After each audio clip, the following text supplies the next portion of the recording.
It's Halloween time, the scariest time of year, meaning it's perfect time to dust off some dice trays, pull out some dice, get the gang back together, and scare the pants off your players. And what better way to do that than to check out how the best DMs in the world use suspense and fear in their games, starting with Brennan Lee Mulligan. But before we get to that, first we have to talk about something very dear to my heart, genre TV. Specifically, the TV show Lost. And you might be like, why is he talking about Lost right now? Well, it's because Lost started out strong. Everyone was watching it. But somewhere down the line, its viewers fell off. And there are a few reasons for this, but one of the biggest is that the audience expectations were not met. And spoiler alert here for a 20-year-old show, but the show goes hard supernatural and hard sci-fi about 3 seasons in. The show failed to set proper expectations. Another example of this is the Joker 2 movie. People expected it to be like the first Joker, but instead they got a full-blown musical. Expectations were not met. And by the way, I'm loving my rewatch of Lost. It's a great show, but in your D&D games, you have to make sure your players have an idea of the genre. Brennan Lee Mulligan makes it so clear what you are to expect, whether it's an 80s action movie or high school drama, or a horror. The players understand the language of the genre. And this does 3 things. The first is it allows the players to fully play their part. Create and roleplay a character that suits that setting and genre perfectly,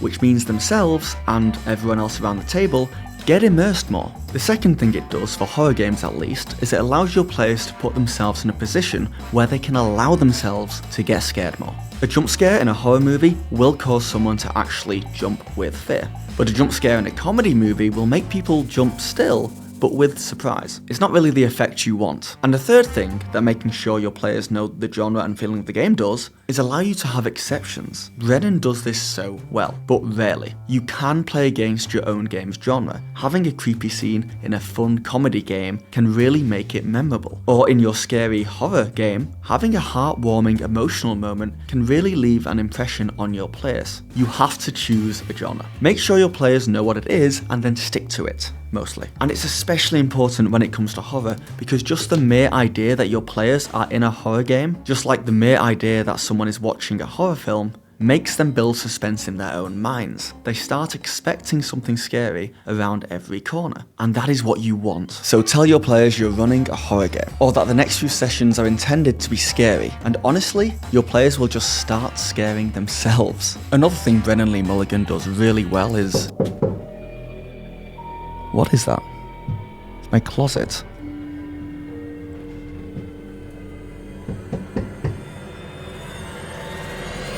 Oh, that reminds me, the sponsor of this video. If you want to bring your games to life, the next level, then animated scenes are the way to do that, especially if you're going for creepy and scary. James RPG Art is a Patreon where you can get amazing art and animated scenes for a ton of different adventures. They are a great way to immerse your players and set the scene. With 4 new location artworks released each month and a rather topical sale on the well-received Curse of Strahd pack, there has never been a better time to subscribe. So check it out, the link is in the description. I'm just gonna ignore that for now. Another thing you can do that Brennan once again does really well is change your tone. And I don't just mean how you speak, though putting more weight behind what you are saying. And slowing down a little bit can build suspense. Then changing really quickly and talking really fast can add urgency and can really give an unpredictable pattern to the narration, but also imagery, the tone of the setting. You know you're watching a horror movie simply from the feeling of it, how it is shot, the music, the pacing, the imagery itself, and the fact that everything is a little off kilter. The way you describe the environment of your game should do something similar. The way you roleplay your NPCs should do something similar, and it's pretty easy to do, honestly. Just DM the way you normally do, and just have everyone and everything a little weirder, a little off. I can think of 2 great examples of Brennan using imagery and narration to really creep out his players. And I won't play the full scenes due to not wanting to spoil it, but there may be light spoilers here, so you've been warned. The first is this scene here from Fantasy High. You hear a creak of a door closing behind you. Mom? The sound is not coming from the front door, which is locked. Brennan switches the music to make it creepier, then begins not fully describing the environment, because what you don't see is scarier than what you do see. He tells the players of sounds they hear, but does not tell them what is making the sound. He describes a lone mirror in the corner of the room. It's all very focused, weird, and kind of off-kilter. Perfect for getting his players into the state of mind where they are feeling suspense. Brennan also does something really interesting in this scene, which I've done myself pretty often in my games, where it's just to give the players a ton of agency here, and ask them to roll a bunch of checks for even small things. Because in moments of fear, the small things count. Stealth checks if the players are trying to not be seen. Perception checks if the players are trying to get a better look at what is in front of them. Give the players lots of room to make decisions and make dice rolls, because every decision and every roll in a scenario like this is a big deal, and the players not knowing the outcome of each one will give them that exact same feeling as watching a horror movie and not knowing what is around the next corner. The second scene where I think Brennan does horror really well, especially using that imagery and tone to get his players in the right frame of mind, is this one from Never After. Of the briar, which is rooted at the bottom of my esophagus in my stomach somewhere, you feel the thorns tug internally as you even just move your body slightly.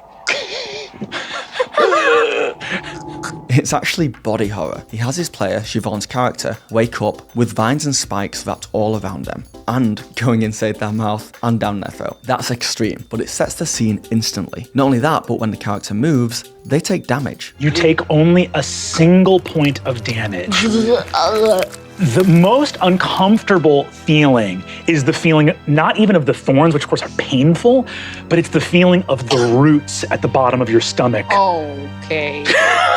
They're only level 1, and making your players take damage in what can feel like a helpless situation can only really add to that feeling of fear and peril. These characters could die. This is a dangerous situation. It really triggers that fight or flight response that you want. So what makes a scary story scary? Aabria Iyengar has played with a fair few TTRPG horror tropes. In fact, she's often celebrated for taking specifically actual plays to the next level with jump scares, creepy recordings,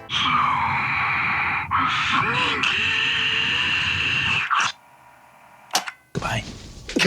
and set design. But you probably don't have the budget or the time or the energy to put this much effort into a home game. Though you totally could. But Aabria does something else, which really makes her games next level. She just drip feeds information to her players, and mostly keeps it to their character's point of view, but also she has no problem sparingly telling the players what they don't see. She will occasionally tell the players something that happens off screen, such as something happening in another room, to build suspense between the players themselves, not their characters. Just as an example, let's say you as a DM say that as the player characters go to bed for the night in a sleepy village, just 2 doors down, a villager is ripped from their bed, pulled out of their house and dragged into the darkness, all while the PCs lay soundly asleep. The players' characters don't know this.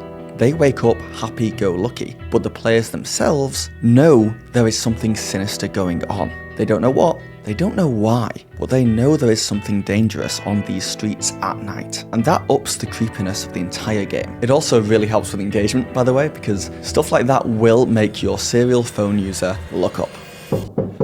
Maybe if you subscribe, that knocking will stop. Try it, and if you want me to be haunted in the future, you can always unsubscribe again. So Matthew Mercer has a ton of tips up his sleeve for ways to creep out and scare his players, but really it comes down to one thing for him: immersion. And the first thing he does, and this is a no-brainer, is voices. When he plays NPCs, especially bad guys, Matt does a voice that suits them. And obviously, he does them well. He's a voice actor by trade. And disclaimer here, I suck at doing voices. It's my least favourite thing to do in D&D, you know, next to flirting with my players as NPCs. But also disclaimer, your players don't care. It's something I'm coming to realise. But just bad voices is way better than no voices at all, as long as you're approaching it in good faith. As long as you are attempting to shift your voice around even slightly, it will not only pull your players in more, but allow yourself to get more comfortable in the skin of an NPC. And eventually, doing voices, even bad ones, will become second nature when role-playing. Though I should say, If you never want to do voices and your players don't care about it and you don't care about it, it's not needed. But it does help immerse your players. And the other thing Matt does to immerse his players when he's playing NPCs, especially evil ones, is to embody their movements. Matt scrunches up his face, sits in positions, does weird things with his hands. And same as voices, this is so immersive, especially when playing creepy bad guys, because D&D is a visual as well as audio experience. And when you do voices and body movements to suit the person you're role-playing as, you'll find that your players follow suit. And when they follow suit, when the whole table is truly in the game, that's when scary moments can really hit hard. Nope, I do not need that in my life. Let's cut to the couch, shall we, and talk more about Matthew Mercer. The nice, safe couch. So Matt often does something that his players love, which is that he gives them a chance to be the bad guy. Matt often uses his own monsters to charm his players, turning them against their own party. And this ends up being so scary for the other players because it's an unknown variable. Asking a single player to roleplay as if they've been possessed by a ghost, then asking them to do what they think the ghost would do, means that A, the players love it, it's just fun to have an excuse to turn against your own party, and B, the other players need to decide between getting hit and taking damage while they figure out how to get out of the situation, or having to attack and potentially kill their own possessed party member. So if you want to do something truly scary to your players this Halloween, make them attack each other. Now, all DMs mentioned in this video all have tricks and tools that they use to help them scare their players, or certainly at least set the Halloween mood. The first is terrain. If you play in person and use maps and minis, then make sure to build it as creepily as possible, but that's a no-brainer. The second is creatures. If your players are fighting someone or something this session, make them the creepiest versions of themselves. Also a no-brainer. And also at the end of this video, I'll tell you what the most terrifying D&D monster is, objectively. But spoiler alert, it has to do with the bag of holding. The third thing these DMs use is environment, music, set design, and lighting. Set the scene to make it as spooky as possible with the right Spotify playlist, some candles, some decorations, and some creepy lighting. And the fourth thing they all do, and probably one of the most important, is that they ask their players to suspend their disbelief. You should ask your players to roleplay legitimately. Just ask them to take it seriously. Not all of them will, but just like someone who's sat around a campfire telling ghost stories knows, you only need 1 or 2 people who are looking for a fright, and eventually you'll pull them all in. The atmosphere and those feelings are contagious. And here's the thing too, horror is at its best when used to explore other emotions. In movies and books, the best scary stories don't just set out to make the ingester hide with fear, but actually use fear as a vehicle to explore grief, love, and the human condition. And you can do the same with your home games of D&D. Not so much trying to shoehorn a story of grief into your session as a DM that can feel forced, but by asking your players to have these things already built into their characters. Characters who have loved, who have lost, who regret things that they have done. Characters with different experiences and perspectives, who when faced with something they do not understand, may have wildly different reactions to it. A character who has recently lost a loved one may find comfort in seeing a ghost because it means there's something on the other side. Yet a character who blames themselves for the loss of a loved one may see a ghost and feel true fear because the loved one they failed may be coming back for revenge. No matter how scary you want to make your game, tie it back into your players' characters' stories. And I promise you, everyone around the table will have a memorable time. And also, if you have players who don't want to be scared, then simply don't scare them, please. Don't do things against your players' wishes. We have enough Reddit horror stories, thank you very much. And I said I would tell you objectively what the scariest D&D monster is. It's the Bagman, a creepy dude who crawls out of the bag of holding and kidnaps people. Look it up, if you dare. Thanks for watching, and watch another one of my videos next. Cheers, guys.